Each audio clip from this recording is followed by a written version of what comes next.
भारत को आज़ादी मिले महज एक बरस गुजर चुका था और तारीख थी 12 सितंबर 1948। दिल्ली में कैबिनेट बैठक बुलाई गई थी। वक्त बेहद संजीदा था। एक तरफ कश्मीर में जंग चल रही थी तो दूसरी ओर हैदराबाद में निजाम के तेवर बगावत पे उतर आए थे। बैठक बुलाने का मकसद ये तय करना था कि हैदराबाद का आने वाला कल कैसा होगा।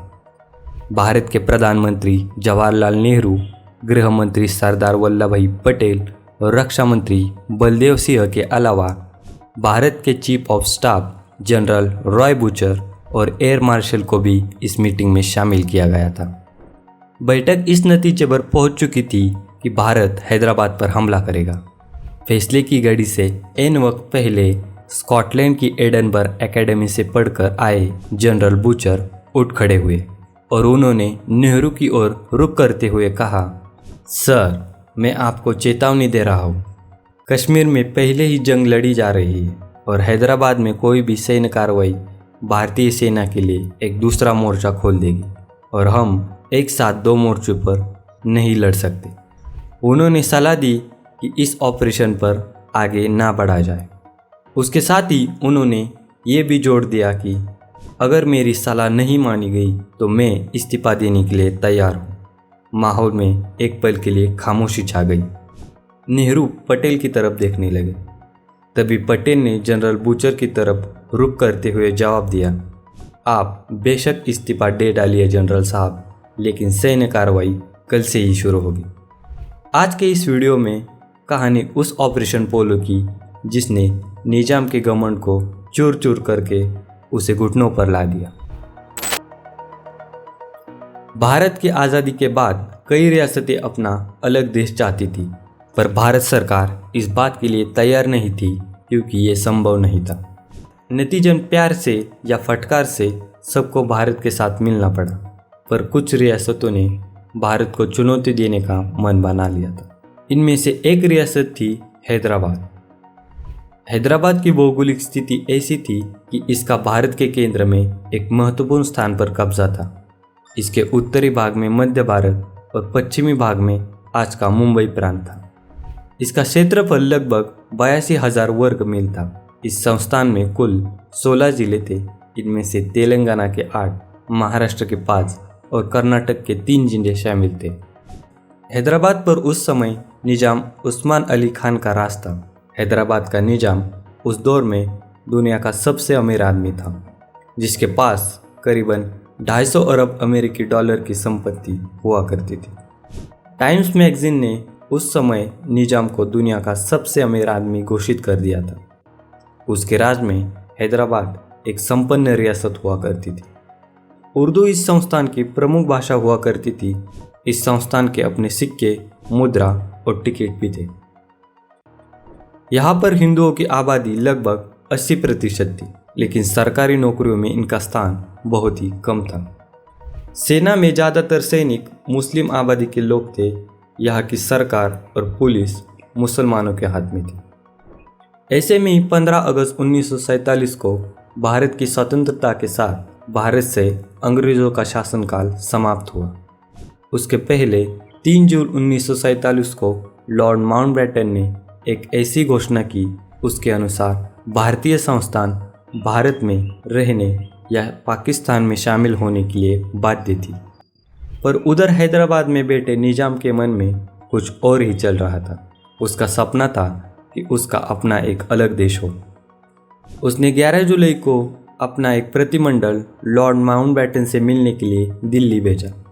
उस प्रतिमंडल ने मांग की कि हैदराबाद को स्वतंत्र राष्ट्र का दर्जा दिया जाए और वरार प्रांत को निजाम को सौंप दिया जाए। इस मांग को भारत सरकार द्वारा खारिज कर दिया गया। फिर 8 अगस्त 1947 को निजाम ने माउंटबेटन को सूचित किया कि वह हैदराबाद का भारत और पाकिस्तान के साथ विलय नहीं करना चाहता, लेकिन भारत के साथ वह रेलवे संचार के लिए संधि जरूर करेगा और भारत की सुरक्षा हेतु अपने कुछ सैनिक प्रदान करेगा। उसके साथ ही अपने एजेंट जनरलों को भारत में जहाँ चाहे वहाँ रखेगा। निजाम की यह शर्त माउंटबेटन को पसंद नहीं आई। निजाम की गलतियों को नेहरू देख तो रहे थे, लेकिन वो चाहते थे कि शांतिपूर्वक तरीके से इन सभी चीज़ों का हल निकले, जबकि सरदार पटेल इससे सहमत नहीं थे। उनका मानना था कि उस समय हैदराबाद भारत के पेट में कैंसर के समान था, जिसे बर्दाश्त नहीं किया जा सकता। पटेल को अंदाजा था कि हैदराबाद पूरी तरह से पाकिस्तान की सुन रहा है। यहाँ तक कि पाकिस्तान पुर्तगाल के साथ हैदराबाद का समझौता कराने के लिए फिराक में था, जिसके बाद वो गोवा में अपने लिए बंदरगाह बनवाना चाहता था। उस समय में हैदराबाद में रजाकार नाम का एक उग्रवादी संगठन हुआ करता था। उस संगठन का निजाम पर बहुत गहरा प्रभाव था। इस संगठन ने हैदराबाद को पाकिस्तान में शामिल होने के रवैये को जन्म दिया। इसी के चलते निजाम अपने भारत से हुए समझौतों को तोड़ने की धमकी देने लगा।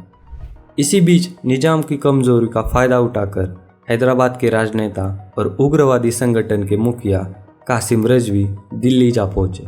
उन्होंने सरदार पटेल को हैदराबाद में जनमत न कराने के बारे में आगाह किया और कहा कि हैदराबाद कभी भी आत्मसमर्पण नहीं करेगा, और अगर जनमत के आधार पर जोर दिया गया तो इसका फैसला तलवार से किया जाएगा।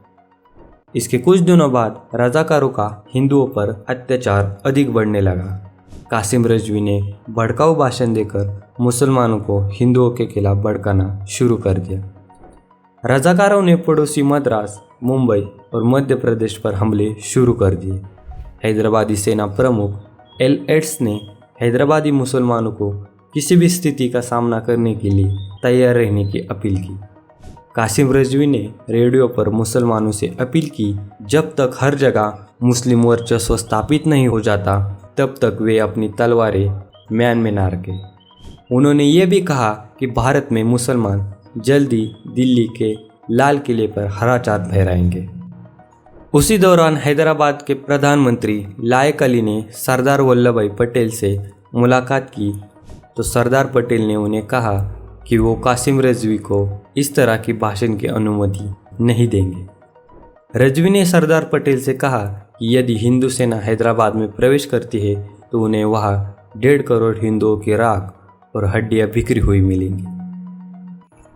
इन सब घटनाओं के बीच निजाम और भारत सरकार के बीच बातचीत लगातार जारी थी। भारत सरकार चाहती थी कि इसका जल्द से जल्द कोई हल निकले। इसी बीच रजाकारों के द्वारा हिंदुओं को दबाने की बातें सामने आने लगी। कासिम रजवी प्रतिदिन अपने भाषणों में हिंदुओं को मारने की बातें करने लगा था। ऐसे में ही 29 मई 1948 को मद्रास और मुंबई रेलवे पर और उसके बाद हैदराबाद राज्य के गंगापुर रेलवे स्टेशन पर मुस्लिम गुंडों द्वारा हमले किए गए।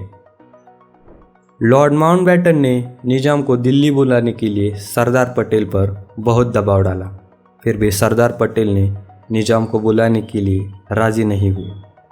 अंततः माउंटबेटन हैदराबाद का मसला सुलझाए बिना ही अपने देश वापस चले गए। इसके बाद हैदराबाद का माहौल काफ़ी तनावपूर्ण हो गया। संस्थान के क्षेत्र में रजाकारों द्वारा हिंदू महिलाओं पर बलात्कार और लोगों की हत्या का सिलसिला चालू हुआ। इन सभी घटनाओं पर निजाम शांत था और इस नरसंहार पर चुप्पी साध बैठा था। इसी बीच हैदराबाद से भागे हुए हिंदू दिल्ली जा पहुंचे और उनके द्वारा लाई खबर भीषण अत्याचार और रक्तपात की थी। आखिरकार 13 सितंबर को भारतीय सेना के मेजर जनरल जे.एन. चौधरी के नेतृत्व में हैदराबाद संस्थान में प्रवेश कर युद्ध की शुरुआत की। इस सैन्य कार्रवाई को पूरी तरह से सीक्रेट रखा गया। इस सैन्य ऑपरेशन को ऑपरेशन पोलो का नाम दिया गया, क्योंकि तब हैदराबाद शहर में दुनिया के सबसे ज़्यादा पोलो के मैदान हुआ करते थे। 13 सितंबर 1948 को हैदराबाद रियासत में निजाम और उसके रजाकारों के खिलाफ सैन्य कार्रवाई शुरू हुई। रजाकार ज़्यादा समय तक भारतीय सेना के सामने टिक नहीं सके। सैन्य कार्रवाई महज 5 दिनों तक चली, जिसमें 1373 रजाकार, हैदराबाद सेना के 807 जवान भी मारे गए। ऑपरेशन पोलो में भारतीय सेना ने भी अपने 70 जवान खोए, जबकि 90 जख्मी हुए। पहले 1-2 दिन तक हैदराबाद में भारतीय सेना को भी जमकर विरोध का सामना करना पड़ा, लेकिन 17 सितंबर 1948 को निजाम की सेना ने पूरी तरह से भारतीय सेना के सामने आत्मसमर्पण कर दिया। पुलिस ने यह कार्रवाई महज 108 घंटों में सफल की। इसके बाद जनरल चौधरी ने हैदराबाद राज्य के सैन्य गवर्नर के रूप में पदभार संभाला। लगभग 2 दिन बाद कासिम रिजवी को पकड़ लिया गया और रजाकार संगठन को भंग कर दिया गया। गौर करने वाली बात यह भी है कि पाकिस्तान के संस्थापक मोहम्मद अली जिन्ना के निधन के 2 दिन बाद ऑपरेशन पोलो शुरू हुआ था। कहा जाता है कि एक खास रणनीति के तहत भारतीय सैन्य कार्रवाई जिन्ना के निधन के 2 दिन बाद शुरू की गई थी और सरदार पटेल ने ऑपरेशन पोलो को कामयाब करने के लिए कई सारी बातें गुप्त रखी थी। इस बात से कोई इनकार नहीं करता कि सरदार पटेल के साहसिक फैसले और शानदार रणनीति के वजह से हैदराबाद रियासत की जनता एक क्रूर शासक और उसकी अत्याचारी सेना से मुक्त हो गई और 17 सितंबर 1948 को हैदराबाद रियासत का भी भारत में विलय हो गया।